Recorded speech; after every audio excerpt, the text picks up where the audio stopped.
তারা বলবে ফলের দাম বড্ড বেশি, একটু কমানোর দরকার। আকাশ ছোঁয়া দাম, কারণ যারাই রক্ষক তারাই ভক্ষক। আমরা কিনতে কিনতে পাগল হয়ে যাচ্ছি একটু ফলমূল খাওয়ার জন্য, কিন্তু আমাদের হয়ে কথা বলার মতো তেমন সংখ্যালঘু নেতা খুঁজে পাওয়া বড় মুশকিল। আর যদিও কাউকে পাওয়া যায়, তার বিরুদ্ধে অমুক পার্টির দালাল বলে লেলিয়ে দেয়া হচ্ছে। অধীর রঞ্জন চৌধুরীকে ধন্যবাদ দেওয়া দরকার, ফলের দাম কমানোর জন্য চিঠি করেছে, এটা ধন্যবাদ দেওয়া দরকার।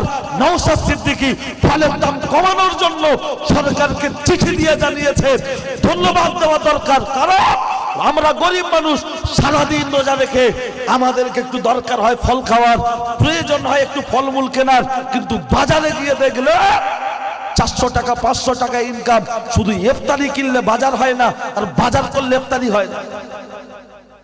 আমি কোনো পার্টির দালালি করার জন্য নয়, যেটা সত্য সেটা সত্য, যেটা যে করছে সেটা অবশ্যই বলতে হবে। কিন্তু আজকের দিনে দাঁড়িয়ে XYZ যে কেউ বললে আমাদেরকে বিভিন্ন ইস্যুতে ট্যাগ দিয়ে দেওয়া হচ্ছে। না, তোমরাও বলো না, তোমাদেরও বলবো ইনশাআল্লাহ।